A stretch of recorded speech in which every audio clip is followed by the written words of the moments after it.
Mr. President, Dr. Biden, Madam Vice President, Mr. Emhoff, Americans, and the world. When day comes, we ask ourselves, where can we find light in this never-ending shade? The loss we carry, a sea we must wade. We've braved the belly of the beast. We've learned that quiet isn't always peace, and the norms and notions of what just isn't always just is. And yet the dawn is ours before we knew it. Somehow we do it. Somehow we've weathered and witnessed a nation that isn't broken, but simply unfinished. We, the successors of a country and a time where a skinny Black girl descended from slaves and raised by a single mother can dream of becoming president, only to find herself reciting for one. And yes, we are far from polished, far from pristine, but that doesn't mean we are striving to form a union that is perfect. We are striving to forge our union with purpose, to compose a country committed to all cultures, colors, characters, and conditions of man. And so we lift our gazes not to what stands between us, but what stands before us. We close the divide because we know to put our future first, we must first put our differences aside. We lay down our arms so we can reach out our arms to one another. We seek harm to none and harmony for all. Let the globe, if nothing else, say this is true.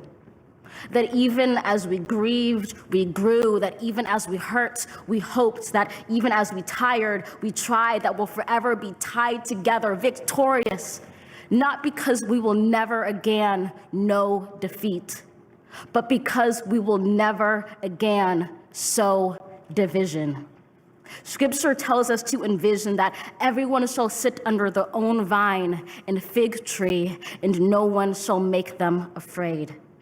If we're to live up to our own time, then victory won't lie in the blade, but in all the bridges we've made. That is the promised glade, the hill we climb, if only we dare it, because being American is more than a pride we inherit. It's the past we step into and how we repair it. We've seen a force that would shatter our nation rather than share it, would destroy our country if it meant delaying democracy. And this effort very nearly succeeded.